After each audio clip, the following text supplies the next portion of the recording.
Imagine being 47 years old and controlling 20 companies. Together, those companies generate roughly $400 million in annual revenue. Their combined asset value is approaching $500 million. You have operating teams, a board of directors, a financial system, and an organization capable of acquiring even more businesses. But here is the part that makes this story truly fascinating. You do not need to own 100% of every company. You were not born into a wealthy family. There was no trust fund, no billionaire father standing behind you, no tens of millions of dollars waiting in your bank account. When you began your first acquisition, you had exactly $90,412.18 in savings. So how does someone with less than $100,000 buy a business worth $3.8 million? How does that person go from owning a laundromat chain to acquiring an HVAC company, service businesses, and eventually dozens of other companies? And why would business owners who spent 30 or 40 years building their companies choose to sell to him, even when competitors offered 20% more? The answer is not just money. In fact, money is only the outer layer. The real force behind this entire journey is trust. It is the ability to become the kind of person others are willing to trust with the work of their entire lives. But to reach that point, this man had to move through 6 different levels. First, he was a searcher. Then, a buyer. After that, an operator. Then an acquirer. Next, a platform builder. And finally, the controller of a business empire worth nearly $500 million. This is not a story about getting rich overnight. It is a story about how money, debt, reputation, and time can be used as leverage. And the first level began in a very ordinary place. At the beginning, I was simply an operations manager. I earned about $84,000 per year. That was not a bad income. I could pay my bills. I could save part of my salary. I could live a fairly comfortable life. But I understood one thing very clearly. If I stayed on that path, my income would always be limited by my time, my position, and the decisions of other people. I could get a raise. I could earn a promotion. I could receive a bigger bonus. But I would still be selling my time.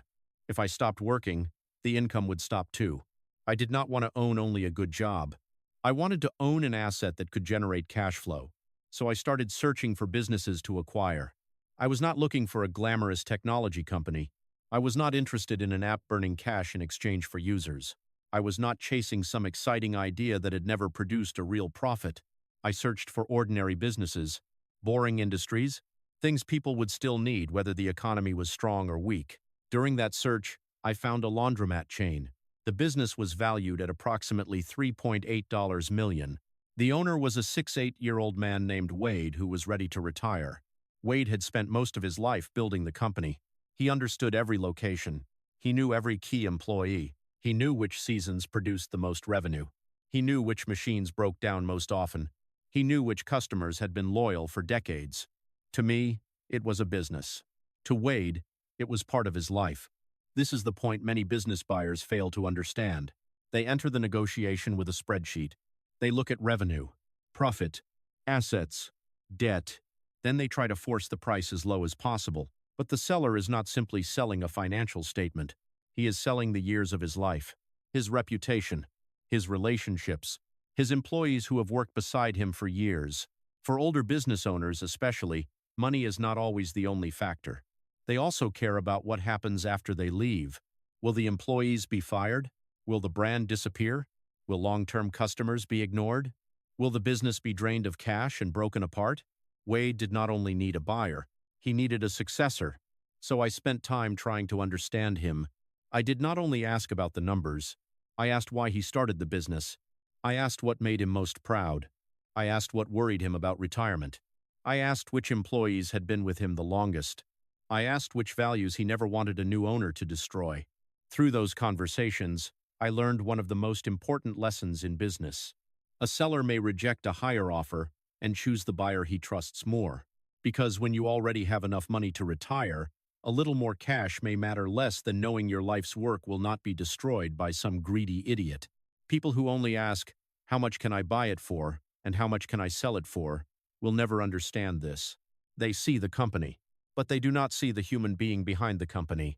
And if you do not understand the human being, you will never win the best deals. I did not convince Wade by proving that I was the richest buyer. I convinced him that I was the right buyer.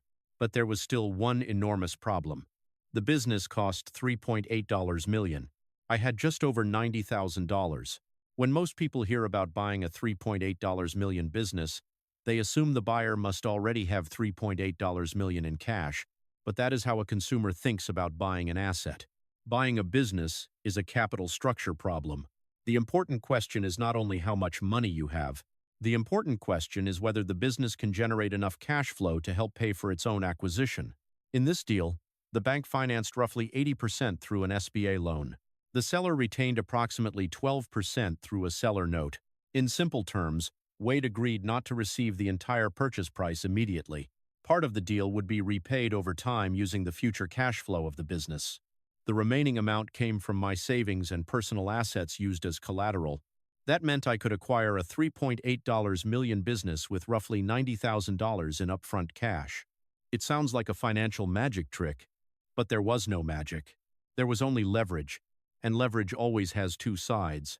When the business performs well, debt allows you to control an asset much larger than the amount of money you invested. But when cash flow weakens, that same debt can destroy you. Closing the deal was not the day I succeeded. It was the day the clock started ticking. The bank had to be paid on time. The seller had to be paid according to the agreement. Employees needed their salaries. Suppliers needed to be paid. Broken machines had to be repaired. Customer complaints had to be handled. And nobody cared how stressed I felt. During the first 90 days, I discovered that the financial records were far messier than expected. Personal and business expenses had been mixed together. Some payments were not clearly recorded. Cash management processes relied heavily on the habits of the former owner. Certain pieces of information existed only inside Wade's head. On paper, the business was profitable. But real cash did not always arrive when it was needed. This is the difference between accounting profit and cash flow. A company can be profitable and still go bankrupt. Bills are not paid with profit shown on paper. They are paid with real money. At one point, my personal bank account dropped to just $1,204. Think about what that feels like.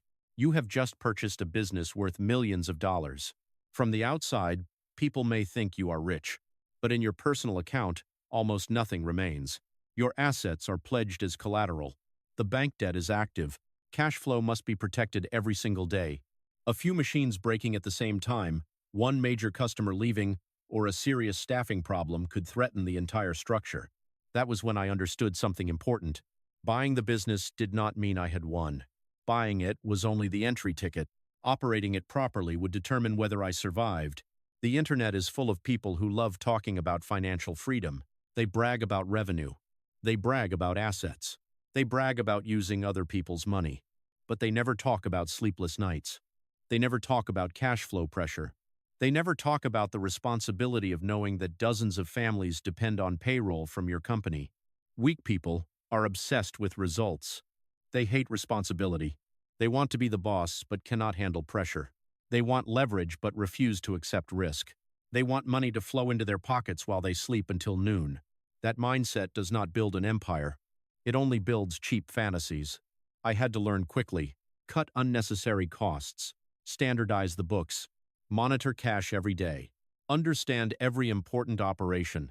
Rebuild trust with employees. And most importantly, turn a company dependent on its former owner into a company capable of operating through systems. After the chaos, the laundromat chain stabilized. It began producing roughly $800,000 in annual profit. But then a new problem appeared. I had acquired a business. Yet if I still had to personally solve every problem every day, I did not truly own it. I had simply bought myself an extremely expensive job.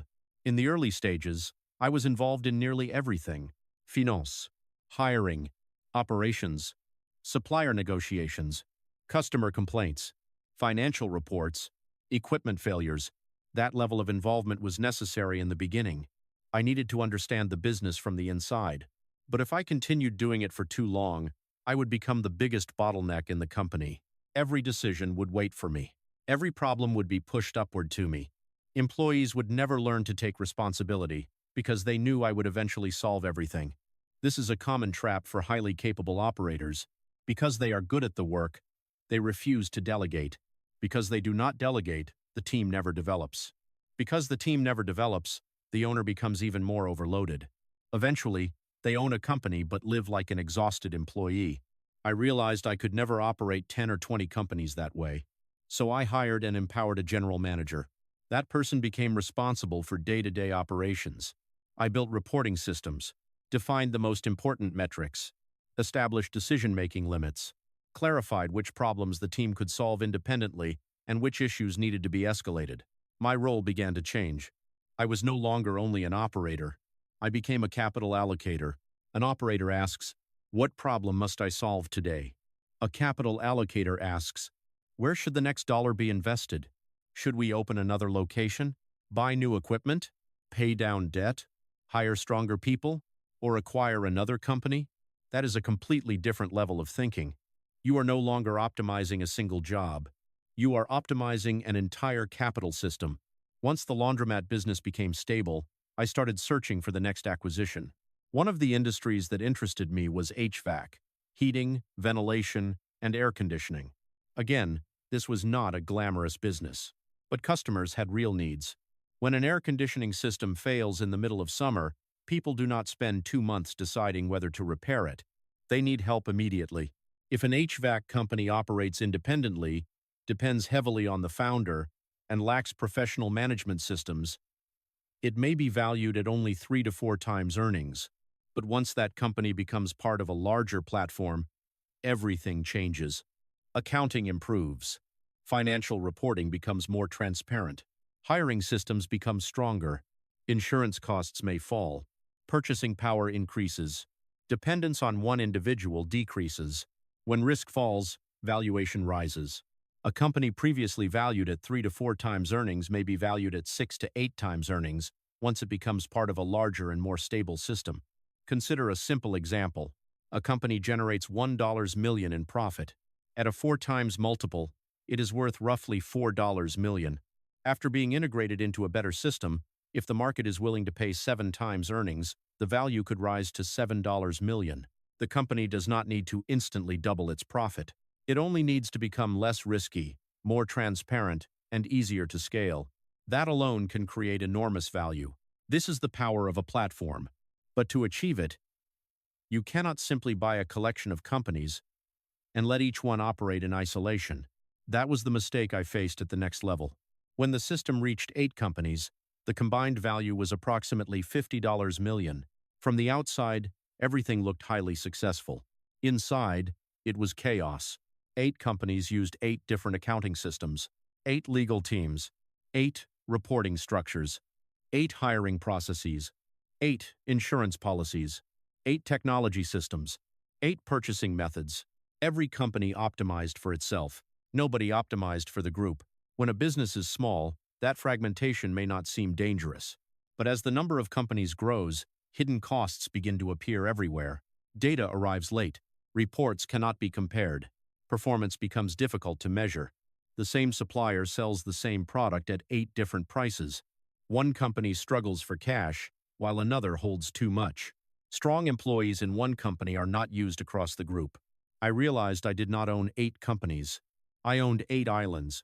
And if I continued acquiring businesses without building bridges between them, the entire organization would collapse under its own weight. The solution was to create a centralized management platform. The parent company would handle finance, legal matters, human resources, technology, insurance, purchasing, reporting, risk management. The operating companies would focus on what they did best: sales, customer service, service delivery, local market expansion. The parent company charged management fees to the operating businesses to fund the shared support system. As a result, a clean and predictable stream of cash began flowing toward the center. This was the moment the group stopped being a collection of disconnected businesses. It became a platform. And once the platform existed, every new acquisition became easier to integrate. There was no need to rebuild an accounting department, no need to find a new legal team, no need to create a full HR system from the beginning. The acquired company entered an existing machine. Costs grew more slowly than revenue. That was when scale began creating a real advantage. And at that exact point, a private equity firm appeared. They offered $52 million to acquire all 8 companies. Pause for a moment and think about that number. $52 million. That kind of money can change not only one life, but several generations of a family. I could sell, pay off all the debt, put a massive amount of money into the bank. No more emergency phone calls. No more pressure from managing thousands of problems at once. No more responsibility for multiple businesses. I could rest, invest passively, travel, and never worry about money again. This was the most dangerous moment of the entire journey, not when my account dropped to $1,204, but when I had the opportunity to take $52 million and had to decide what I was truly building. I rejected the $52 million offer, not because the amount was small, not because I knew the company would definitely become more valuable, and not because I was immune to greed. I rejected it because of the promises I had made to the former owners. Many of them had chosen to sell to me because I said I intended to hold their companies for the long term. I was not buying businesses to fire employees, improve the numbers, and sell everything a few years later. I had told them I would protect the brand, protect the team, and continue building what they had spent their lives creating. If I sold as soon as a large offer appeared, it might not have been legally wrong. But in terms of reputation, I would have destroyed my most valuable asset. Reputation is a form of capital. You cannot see it on a balance sheet, but it determines who wants to work with you, who is willing to lend you money, who wants to sell you a company, who chooses to stay after the acquisition. If I destroyed that trust, I might receive $52 million, but I would lose access to better opportunities in the future. This is what short-term thinkers never understand. They believe the smartest person is the one who extracts the most money from a single transaction. Wrong. The smartest person is the one who protects the ability to keep creating transactions for the next 20 years. However, choosing to hold companies long-term did not mean continuing to operate like an amateur. To control a growing system, I had to professionalize it. I created a real board of directors, not a group of friends drinking coffee and agreeing with every decision. The board had to include experienced people willing to ask difficult questions and challenge me. Financial reports were standardized to audit-level quality. The information had to be accurate, timely, comparable across businesses. I also began using mezzanine financing. This is a form of subordinated debt.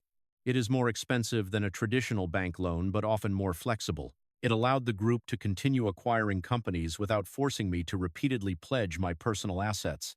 In other words, the capital structure matured as the company grew. But during this process, I had to learn another brutal lesson. Keeping your word does not mean keeping every company forever at any cost. Some businesses underperformed. Some acquisitions were misjudged. Some markets changed. Some management teams could not improve. There were former owners I respected deeply, but their companies were constantly burning cash. If I kept them only because of emotion, one weak company could damage the entire organization. I had to be willing to restructure, replace leadership, eliminate unproductive divisions, and in some cases, sell a company and accept the loss. That is the difference between loyalty and blindness. You can respect the people, but you still have to face the numbers. You can protect a legacy, but you cannot use the cash generated by 19 healthy companies to support one dying company forever. A great capital allocator needs enough heart to build trust, but also a cold enough mind to protect the entire system.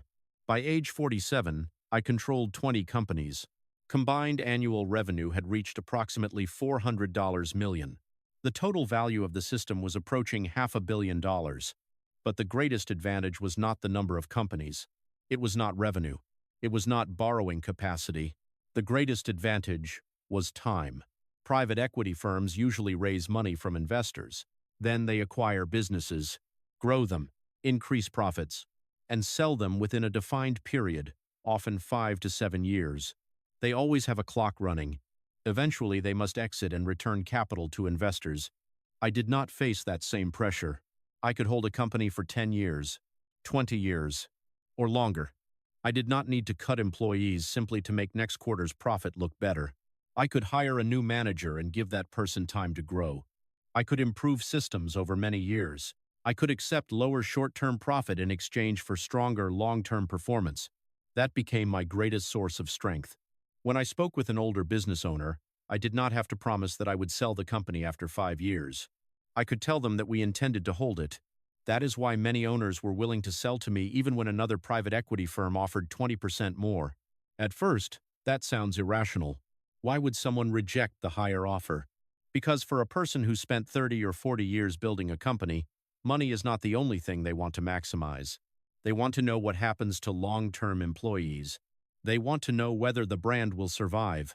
They want to know whether customers will still be treated well. They want to know how their name will be remembered. Some sellers want to maximize price. Others want to maximize legacy. If all you bring to the table is a check, then you are competing on money. And there will always be someone with more money than you. But if you bring reputation, time, and a history of keeping your word, you are competing with something very difficult to copy: trust. That is the absolute advantage of a long-term holding model. Every successful acquisition strengthens your reputation. Reputation gives you access to better deals. Better deals create more cash flow. More cash flow allows you to acquire more businesses. And every time you keep your word to a seller, that advantage becomes stronger.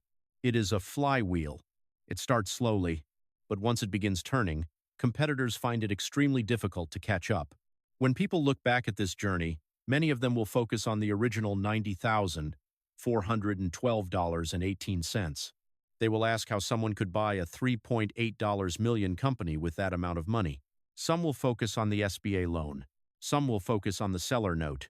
Others will think about the $52 million offer that was rejected. But those numbers are only the most visible part of the story. The greatest asset was not the original cash. It was not the 20 companies. It was not the $400 million in revenue. And it was not the $500 million empire.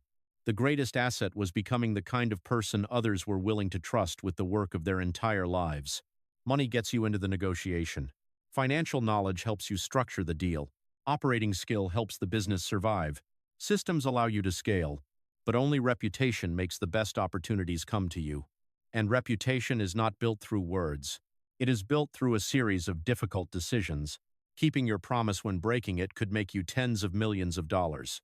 Protecting employees when firing them could make the financial statements look better. Walking away from a deal that does not fit. Admitting when an acquisition has failed. And having the discipline to think in decades instead of months. So the most important question is not, how do I buy a business? The better question is, what kind of person must I become before a business owner is willing to trust me with the legacy of an entire lifetime? Once you can answer that question, the game changes. You no longer have to chase every opportunity. You do not need to win by paying the highest price. You win because the seller believes what they built will be safe in your hands, and eventually, you stop searching for the best deals. The best deals begin searching for you.